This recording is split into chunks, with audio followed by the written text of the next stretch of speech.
என்ன பண்ணுறாங்க, அங்கே வந்து பார்த்துக்கிட்டே இருக்காங்க. பார்த்தா வந்து இது சூர்யாவோட வந்து ரிங்டோன் ஆச்சே அப்படின்னு சொல்லிட்டு திரும்பி பார்க்குறாங்க. ஐய்யய்யோ! இந்த ரிங்டோன் காமிச்சு குடுத்துச்சு அப்படின்னு சொல்லிட்டு சூர்யா என்ன பண்ணுறாரு, என்ன பண்ணுறதுன்னு தெரியாம அப்படியே வந்து ஃபோன வந்து ஆஃப் பண்ணி வைக்கிறாரு. அடுத்து வந்து அந்த சிங்கு கிட்ட தான் வருது அப்படின்னு சொல்லிட்டு யோசிச்சுட்றேன். மகா சூர்யா ஒருத்தர் தான் வச்சிருப்பாரா? வேற யாருமே வச்சிருக்க மாட்டாங்களா? நீ வேற மகா இந்த டைம்ல எதுக்கு இந்த ஆராய்ச்சிலாம் அப்படின்னு சொல்லிட்டு ஐஸ்வர்யா சொல்றாங்க. நீ சொல்றதும் கரெக்ட் தான் அப்படின்னு சொல்லிட்டு வேலைய பார்க்குறாங்க. ஐய்யய்யோ! எப்படி கண்டுபிடிச்சா பாரேன். என்னோட ரிங்டோன்லேருந்து எல்லாமே தெரிஞ்சு வச்சிருக்கா அப்படின்னு சொல்லிட்டு அப்படியே வந்து வச்சக்கன் வாங்காம பார்க்குறாரு சூர்யா.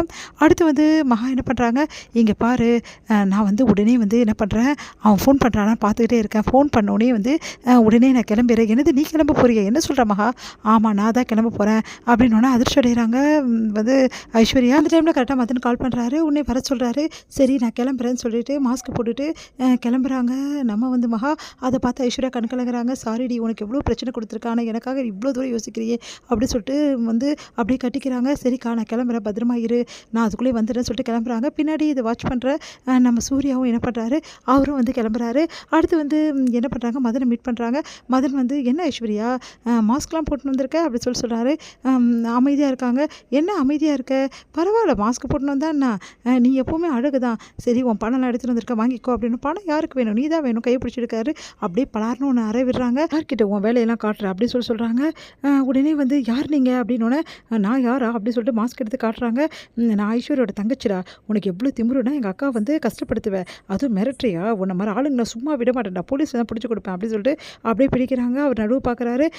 உடனே வந்து அவங்கள கட்டி போடுறதுக்காக கையை பிடிச்சி இழுத்து ஓ நீ ஐஸ்வர்யாவோட தங்கச்சியா, நீயும் அழகாக தான் இருக்கவா அப்படின்னு சொல்லிட்டு அப்படியே பிடிச்சி கையை இழுக்கிற, விடப்பொரிய பிள்ளை ராஸ்கல் அப்படின்னு சொல்லிட்டு கையை பிடிச்சி இழுத்துக்கிறாங்க. உடனே அந்த டைமில் சிங்கு தோட்டத்தில் இருக்க நம்ம வந்து சூர்யா வராரு. வந்து அவரை அடித்து போட்டுட்டு நம்ம மகாவை காப்பாற்றுறாரு. அந்த டைமில் வந்து என்ன பண்ணுறாருன்னா உடனே பிடிக்க பார்க்குறாங்க ரெண்டு பேருமே சேர்ந்து அந்த மதனை. ஆனால் அவர் ஓடி போயிடுறாரு. உடனே வந்து சரி ஓகே நீ வாப்பா போகலாம் அப்படின்னு சொல்லிட்டு கையை பிடிச்சி இழுக்கிறாரு. அவன் போனான்னு பார்த்தா நீ இப்படி பண்ணுறியா அப்படின்னு சொல்லிட்டு மொத்துன்னு கையில் இருக்க பேக்லாம் வச்சு நல்லா மொத்தி விட்டுறாங்க சூர்யாவை. ஏய் அடிக்காத மகா அடிக்காதுன்றாரு. என்ன இவர் வாய்ஸ் மாதிரி இருக்கே பார்த்தோன்னே நான் தான் அப்படின்னோடனே இப்படி அடிக்கிறேன் அப்படின்னு சொல்கிறாரு. சாரிங்க நீங்களா, எப்படி நீங்கள் அப்படின்னோடனே அதான் இந்த வேஷத்தில் வந்தேன், எப்படியாவது வந்து நீ இப்படி பண்ணுவேன்னு தெரியும் ஏடா கூட, அதனால தான் வந்தேன் போதுமா அப்படின்னோடனே நல்லா அடிச்சுட்டேன், எப்படி வடிக்க தெரியுமா, ஏன் இப்படி பண்ணேன் அப்படின்னு சொல்லிட்டு திட்டுறாரு.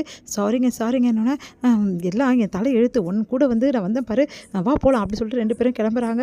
அடுத்து வந்து இங்கே என்ன பண்ணுறாங்கன்னா ரொம்ப டென்ஷனாக இருக்காங்க. ஐஸ்வர்யா கிட்ட நடந்த விஷயத்தையெல்லாம் வந்து மகா சொல்கிறாங்க. அவன் தப்பிச்சிட்டானா, இதுக்கப்புறம் என்ன பிரச்சனை பண்ண போகிறோன்னு தெரியலையே சொல்லிட்டு ஐஸ்வர்யா வந்து ரொம்ப டென்ஷனாக இருக்காங்க. அப்போ சூர்யா வந்து இங்கே பாருங்கள் ரெண்டு பேருமே அமைதியாக இருங்க, உங்கள் ரெண்டு பேருமே நான் நம்புறேன் போதுமான்னு சொல்லிட்டு சூர்யா சொல்கிறாரு. அதை கேட்டு ரெண்டு பேருமே அதிர்ச்சி அடைகிறாங்க. நிஜமாவா அப்படின்னு. ஆமாம் நீங்கள் கவலைப்படாதீங்க, அந்த மதனை பிடிக்கிறதுக்கு போலீஸ் வந்து சுற்றி வளைச்சிட்டாங்க, எந்த பிரச்சனையும் கிடையாது, மதன் வந்து சீக்கிரமாக அரெஸ்ட் ஆகிடுவான், இதுக்கப்புறம் வந்து உங்களை எதுவுமே யாரும் பண்ண முடியாது அப்படின்னோடனே சந்தோஷப்படுறாங்க மகா. உன்னையும் வந்து பெட்ரூமுக்கு வராங்க. பார்த்தா சூர்யா வந்து அப்படியே புலம்பிகிட்டே இருக்கார், ரொம்ப வலிக்குது அப்படின்னு சொல்லிட்டு. மகா வந்து நான் வேணால் தைலம் தேய்ச்சி விட்டுமா அப்படின்றாங்க. அதெல்லாம் ஒன்றும் தேவையில்லை, உன் வேலையை பார்த்துட்டு போ, நீ தானே இந்த மாதிரி பண்ணி வச்சுருக்க, ஏங்க நீங்கள் யாருன்னு எனக்கு எப்படிங்க தெரியும், அதனால தான் தெரியாமல் அடிச்சுட்டேன், சாரிங்க அப்படின்றாங்க. உன் சாரியை இங்கேருந்து போ, முதல்ல எப்படி அடிச்சு வச்சுருக்க தெரியுமா, அப்போ இப்படி அடிக்கிற, எனக்கு என்னமோ நீ என்னை தெரிஞ்சு தான் நீ அடிச்சிருக்கேன்னு தோணுது அப்படின்னோடனே.